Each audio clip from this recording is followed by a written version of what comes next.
اسحاق ڈار کی نااہلی کے حوالے سے الیکشن کمیشن میں جو درخواست تھی اس کا فیصلہ کرنے کے لیے درخواست دائر کی تھی کہ الیکشن کمیشن بدنیتی سے وہ درخواست کا فیصلہ نہیں کر رہا ہے. ریفرنس دائر کیا ہوا ہے آئین کے آرٹیکل 63(2) کے تحت. پہلے چیئرمین سینٹ کو بھجوایا تھا کہ اسحاق ڈار ڈیفالٹر ہیں, وہ باقاعدہ ڈیفالٹر ڈکلیئر ہو چکے ہیں مگر انہیں نااہل نہیں کیا جا رہا. عدالت کی طرف سے ایک سوال تھا کہ انہوں نے حلف نہیں لیا. تو میں نے کہا تھا بڑی سیدھی سی بات ہے, میرا یہ ایشو نہیں ہے, نہ میں اس عدالت سے کوئی ریلیف چاہتا ہوں. میں صرف چاہتا ہوں کہ الیکشن کمیشن کو درجنوں درخواستیں دی ہیں, اس کا فیصلہ کیوں نہیں کر رہے, فیصلہ کیوں نہیں کر رہے. صرف یہی نہیں ہے, اس کے علاوہ باقی جو باتیں ہیں جو بڑی اہم ایشو ہے.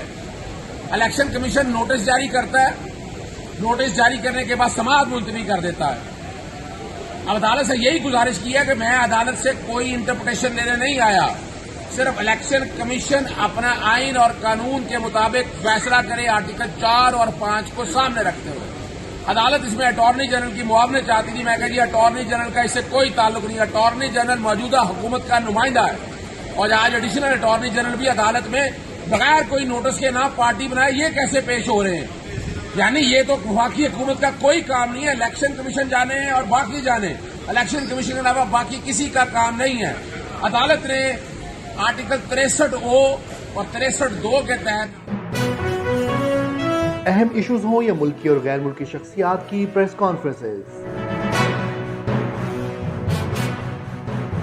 ہر لمحہ باخبر رہنے کے لیے ہمارا یوٹیوب چینل سبسکرائب کریں.